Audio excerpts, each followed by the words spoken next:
Hey everybody, welcome to Coffee Time at the Water's Edge, Season 4. We're back. Ministry brought to you by Sovereign Shores Baptist Church in Virginia Beach. Today we're going to be talking about the rebranding of our church.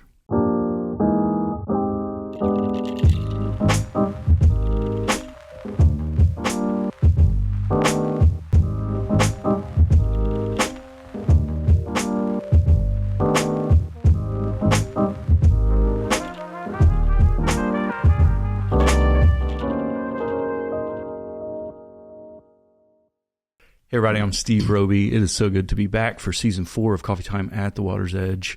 Today we're going to be talking about the renaming of our church, as I just mentioned. But first, I want to reintroduce you to my co-hosts. We have on my right, Dr. Kevin Newman. Shalom.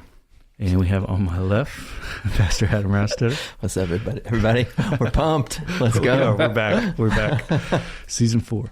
Tell us what we're going to be drinking, and then we'll jump into this conversation. Here's our coffee. This is 7 Weeks Coffee, Christian-based company. This is 7 Weeks. They chose this name because at the development of a human life at 7 weeks, they are the size of a coffee bean. So you can hear the baby's heartbeat at this time. So wonderful Christian company, but this is they have different kinds of 7 Weeks Coffee, and this is the Ethiopia brand. So yeah, we'll give it a try. I love African. All right, African. Cheers, coffee. mates. Mm-hmm. Cheers. Shout out to Rodney for providing this coffee. All right. Very good. Got that nice fruity, acidic. Mm-hmm. It says smooth chocolate floral. How about that? Very good. Yeah. Love it. All right, so a couple of things have happened since we recorded last time. Dr. Newman is now on staff at Sovereign Shores Church. Yes. And you've heard me say Sovereign Shores Church. Let's we are go. now called Sovereign Shores Baptist Church in Virginia Beach. So today that was a long, lengthy process to change the name of our church. Really, it began almost a year ago, initial conversations. It was around October. Yep. So next month would be about a year.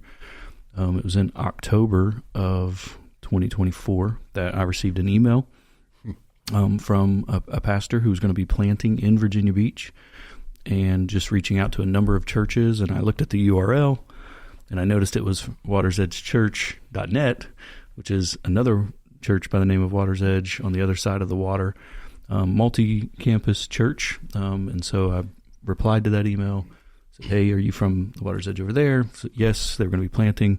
I knew the writing on the wall. It's like, okay, there's going to be 2 Water's Edges in our community.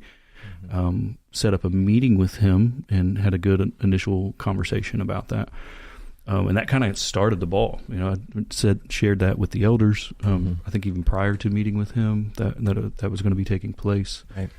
And that kind of started this conversation of how confusing would that be in our community to have 2 Water's Edge churches, and the reality that they actually had the name before us, but yet they were coming over here. And so just like wanting to be kingdom-minded, wanting to work good as brothers and sisters with another church, not having any ill feelings or any weird stuff like that, and just thinking well about it for us and how we should approach all of this. And that kick-started it all. Yeah. I mean, we already had confusion. There had been several instances of confusion. Yeah, ever since I've been here, for sure, at least a decade. So, and they were on the other side of the bridge, the water. But I mean, I remember a couple showing up at our community group at our house, and we're like, we don't even know like how they find us. And I mean, it was like I'm like, I usually know everybody that comes on Sunday mornings. At that time, this was years ago, but. So definitely had been feeling the confusion prior to this, and we knew that was just going to be amplified with them coming to Virginia Beach. Yeah, and I live on the other side of the Virginia Tunnel, and so when I would tell people, I'm a member of Water's Edge, they just automatically assumed, it's this, well, which campus do you attend? Yeah. And so, no, this is a different one. We're not of the same congregation. Yeah. So already confusion. Yeah, especially on that side for sure. I work with the military on that side, and when I would tell people that I'm the pastor at Water's Edge, that would come up oftentimes as well.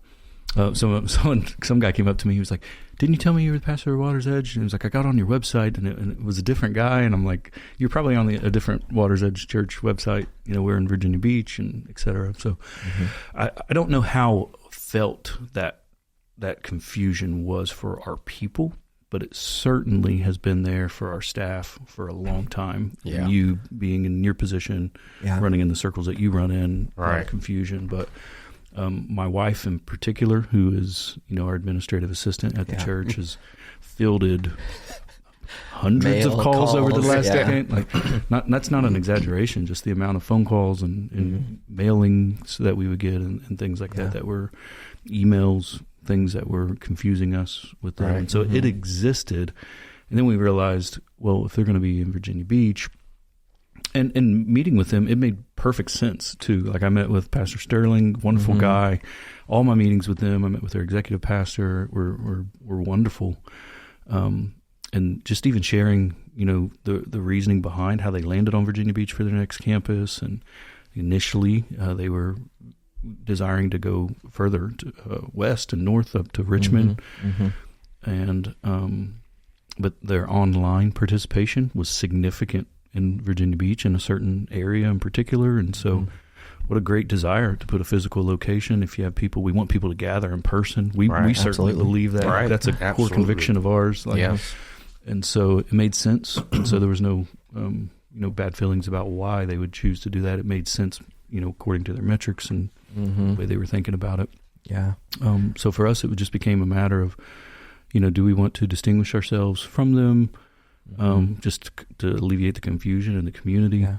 And within the SBC as well. Right. When we joined the SBC, now we're attending some of the same gatherings with them, which was even more confusing. The very first one. Right.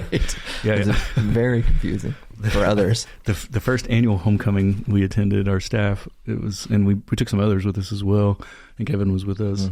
And it was like by lunchtime, every single one of us had that conversation of we're a different Water's Edge church, and just having to constantly explain that. So for us, it made a lot of sense. It made a lot of sense to do that. But anytime you change a name, particularly, there's years of ministry attached to that name. And this church wasn't always Water's Edge. It had a previous name prior. It was planted as First Church of God, Virginia Beach in the 70s. Our church changed its name in 2006 was the vote.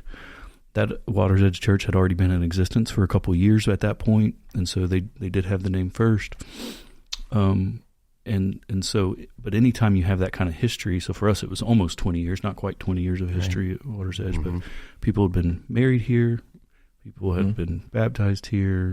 People had brought up their kids at this church, and so there's and we don't want to take that for granted as leaders either. So like, I remember being like the first time. So we just to kind of lay it out there, the timeline. This was October when all this started. Elders talked about it in October at our meeting. Talked about it in November, prior to our members meeting in December, and we thought it was good to float it to the church. Like, hey, we want the church to be aware this is going on. And that was just kind of an other business piece at the end of our members meeting in December. Right. And then immediately it was one of our elderly members, an old, longtime member, was like, hey, why don't we just change our name? and I was just shocked. It was like a ripple wave. Like, everybody's like, yeah, it makes sense, and so it just felt like this is going to be kind of easy, which obviously proved to be otherwise. It is challenging. I think making the decision to change the name may have been easier than the actual name that we choose. Right. Yes. So, yes. But yeah, so that kind of kick-started it all. And the elders started walking the church through changing our name. We didn't set up a committee. We started with some criteria. I think it was Drew who initially suggested, can we keep our logo? Like, do we have to change everything? Can this be a partial rebrand? Because we like the vision behind Water's Edge. Right. We like the language that we use. We're in a coastal community. There was some biblical visioning that we had kind of done around that name and the language. And so the name Water's Edge comes from the NIV translation of Mark chapter 4, verse 1, where it says that Jesus was teaching, and the crowd got so large that he stepped into a boat, and all the people gathered along the shore at the water's edge. And so the water's edge then became a sort of a metaphor, a picture of the gathering to hear the words of Christ. Right. And that's the way I would talk about it. That's the way we would talk about it, you know, as leaders in the church. So we thought, can we keep our same logo? Can we keep some of the same language? And then looking at that verse again, fresh, we're like, oh, it uses the word shore, along the shore. So we're like, okay, what kind of name around shores can we do? Yeah, it's a different word. There's no Shores churches that we were aware of. Atlantic Shores Baptist had changed their name already to, I believe, Crossway is what they're called. They just went through a rebrand. So we're like, okay, Shores is now kind of open. It's in play. It's in play. And that got the ball rolling. What goes with Shores? Like, well, let's say something about God. Yeah. Like, you know, our names, you know, we want our name to say something about the God that we serve. Right. And we chose the word sovereign to describe, you know, our Lord. And a lot of that comes from the numerous scriptures where God himself declares that he prescribed the limits for the sea. Yeah. That he sovereignly established the shores. Mm-hmm. He says that to comfort Job in chapter 38 of Job when he speaks. He says, I told the waves, this far you shall come and no farther. And this is in the midst of like responding to Job's suffering. He's like, he's talking about his power, his authority, his creative authority and sovereignty over his creation. Yeah. Jeremiah, very similar language, that he set the sand as the boundaries for the sea. It says in Jeremiah 5:22. Right. And so you have these scriptures where God is telling us about his sovereignty over establishing the shores. And that just opened up sort of this language to be able to talk about God's sovereignty and his power and, you know, all the implications that could have for us as a church. Yeah. And for the last 4 weeks, the messages on Sunday mornings have been on the sovereignty of God. And that I have found, you know, very enjoyable because it's not necessarily a topic that you hear a lot on Sunday mornings about God's sovereignty. But, you know, it is such an important attribute of his that we need to be aware of. Yeah. When you start looking for it, it's all over Scripture. You know, you start seeing it everywhere, and I think that's something when we're choosing that word for our church. God's sovereignty is a huge thing about him, right? That he's in control, that he's a big God. I mean, and it also just, you know, I think there are some churches that might think more of a free will and human efforts and stuff like that, since they won't talk as much about sovereignty. Kind of shy away from that. We wanted to lean into that. But you know, it's interesting because as you study other religions of the world and other beliefs, it is only Christianity and of course Judaism before that we see a God that is sovereign.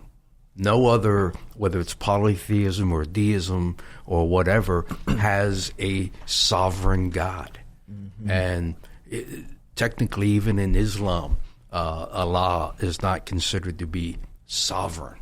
So it is certainly one of the unique attributes that makes our God who he is. Yeah. Yeah. And so, Steve, you were just talking about how it's like, okay, you know, I think a lot of people were comfortable with changing the name, but there were a lot of preferences around that. So we get like at least 80. At least. Some people were just throwing in like ChatGPT and just giving us a list of like, coastal names. Coastal names for churches and stuff like that. And that, I mean, that was welcome. It was totally fine. Mm-hmm. I think the discussion that we had around the name, it was uncomfortable at times. We acknowledged that. Mm-hmm. You know, it was because not everybody was like just jumping right on board with it. Which I think might have been a little disappointing for us, but at the same time it was good, you know, because I think we really tried to hear these concerns and respond to them appropriately. Mm-hmm. I think there's grammatical concern that sovereign shores may imply that the shores themselves are sovereign, right? And we had to go into a whole English lesson on associative meaning and that, you know, in poetic language or in you know, oftentimes even in biblical imagery, you get language like that where you have two nouns together, Right. Where there's not necessarily, the first one is not necessarily an adjectival relationship. So we kind of nerded out on that a little bit. I think some of the other, like the Sovereign Shores itself, being a Navy town, could that imply like some kind of exclusivity that we didn't mean to apply in government and things like that? And I'm like, that was a good objection. I think that was a good concern, something to raise. But at the same time, it's like, we do want people to think of government and authority, not human government, not human authority. We want to think of heavenly government, heavenly authority, the kingdom of God, and that He is sovereign over the shores, all the shores. Right? Yeah. We can claim all we want, but everything we have is given to us. Everything on this earth is created by God, and we're to exercise dominion as human beings. But ultimately, it all belongs to Him. Some others were like, it's a pretty lofty theological word, and there was some concern of like, well, what if people don't even know how to spell that word or know how to pronounce it, or is it hard to say? And these were good conversations to have. They were good conversations to have. So we were looking at other churches that had used the word sovereign, even in our area in the past. The Redeemer used to be Sovereign Grace Church, and it certainly didn't limit the number of guests that they had. I think their church grew large church, very large under that name with sovereign in it. And so I think I hope at least we were able to alleviate some of the concerns. And in the end, I think the church overwhelmingly supported the decision. But it was like, it still was it was challenging for us. And it raised some questions for us too, just of, go ahead. I didn't mean to cut you. No, I was just going to say part of the challenge is that, when you have a church that is growing, everybody has an idea of, here's a name I'd like. And, it was a process that we as elders looked at and said, we want to get this done. We don't want to be doing this for the next 3 years. But it certainly could have taken that long or longer to nail down one particular name that everybody was in favor of. We may have never gotten there. And so, and I think that was the biggest challenge for some people of, I didn't get a say. Well, no, but you didn't get a say when your parents named you either. So, think of it that way. Well, yeah, but I mean, I think pastorally, like we want people to know that we care about their opinions. Yes. Like we weren't just trying to like our way or the highway kind of thing. And I think it kind of maybe felt like that at some times. And so that was why we kind of peeled back and we're like, okay, let's talk well about this. But the questions that it raised, for us being Baptistic, we're elder-led church. We're deacon served, but we're congregationally governed, ruled, and so ultimately our congregation makes, the final decision on a lot of really important matters. Right. This obviously we took to the congregation for a vote. And so, but it raised the question of, and this was great dialogue and something for us to think through about church polity was, what is it, if the Bible tells Christians to be submitted to their leaders, what are the limits around that? Right. And so there was, some members that were like maybe not in favor of the name necessarily, but also love and value and support the leaders of this church, want to be submitted to the church, and just wondered, if I vote no, does that mean I'm not in submission? So there's some tension there, and those were good things to think through. And then on the other side of that, it's like, well, what does the Bible really say about congregationalism? Churches that are congregational, what's the limits of that? Should we be voting on everything? Should we be voting on the name of this podcast? Should we be voting? That's what we were joking about earlier. The type of coffee we use. Yeah, there you go. It's like what? Yeah. When a congregation affirms its leadership, its elders to lead the church, then at what point does that? You can see the tension there. Where's the parameters? So our congregationalism, I think we very clearly, because we have meaningful membership, that's the most important decision our congregation makes, is who its members are and who's not when we are to remove someone. So matters of membership and discipline, you see this in Scripture. Jesus gives that authority to the local church. It's not the pastor that removes someone in the New Testament. Right. That final step in church discipline, it goes to the church. Tell it to the church. And if it doesn't listen to the church, the ecclesia, then this person's to be a Gentile tax collector, to remove that affirmation of a brother from them. So it certainly applies to matters of membership and discipline. We would also say that it implies to matters of leadership, that our congregation affirms its leaders. It may not be as a tight biblical argument, but certainly in Acts 6, when they're addressing an issue within the church concerning the distribution of food to the widows, they say, choose from among yourselves men who will do this, and you get sort of the formation of the first diaconate. Right. So you get deacons, Stephen and Philip and others that were being chosen. I don't know if Philip was in that group, but Stephen was certainly in that group. Right. Being chosen from among the Jerusalem church. And so there you have choice of leadership there. Yeah. And so I think matters of membership, discipline, leadership, that's clear congregational choice. But right. And so then the question is it only if it's like in the Bible or is there, just... Well, and that's where it gets tricky because, we live in America and America is a democratic republic. And so, I drive down the road and there are some signs out there now about don't let them take away your voting rights. And, you have this ability to do this. And it's like, well, does that transfer over to the church? Does everybody in the church have a vote on how everything is run? And I agree with Steve that elder-led is the primary biblical model. But there is that tension of, okay, you want to take things to the congregation, if nothing else, as a matter of transparency and as teamwork, as a family, Well, and accountability. I mean, the elders are still members of the church, still accountable to the body. And so there's that piece of it as well. And even as parents, we oftentimes include our children in discussions of important matters. We don't just, I guess some parents just go to their kids, this is the way it is. And,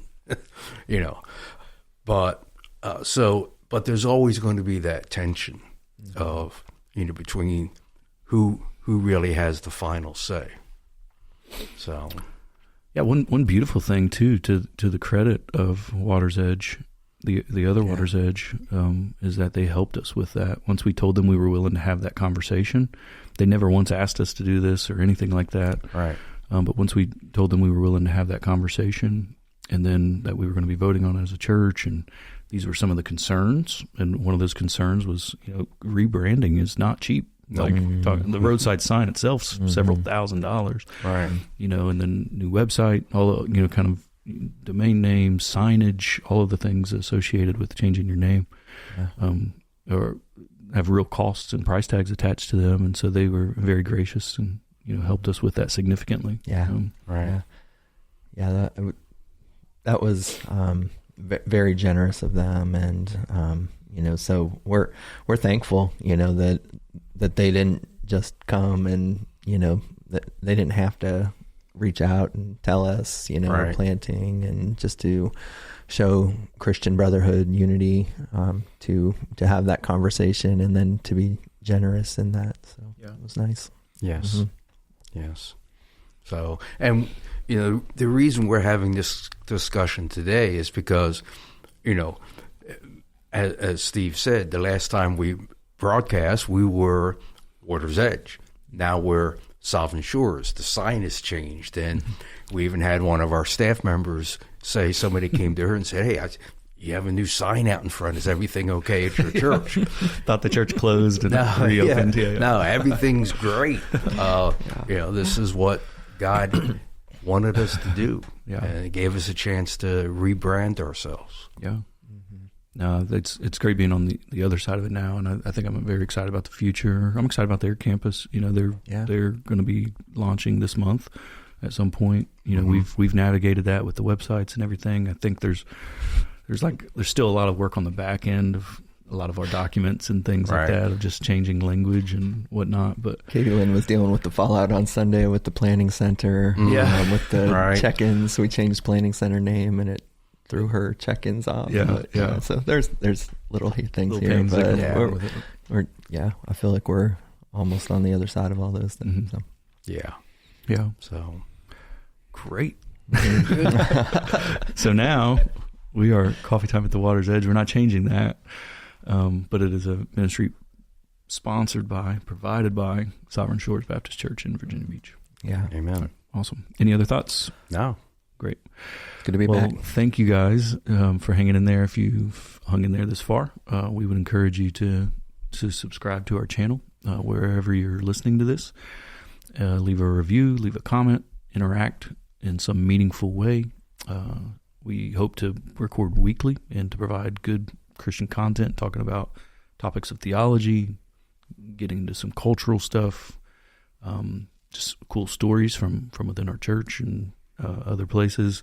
Kevin's kind of outlining this in his role over our adult discipleship, viewing this as a resource for our people, but also we recognize we have a broader audience than just the members of Sovereign Shores. And leave questions, because one part of our rotation of different things we'll be covering is we will be answering viewer questions or listener questions on a regular basis. So to submit a question, you no longer go to wec.life. You now go to ssbc.life and click on podcast card, and in there you'll find a form. You can submit a question. We'd love to have that, and that be a topic for the future. God bless you all. Thank you for joining us. Have a great week. God bless.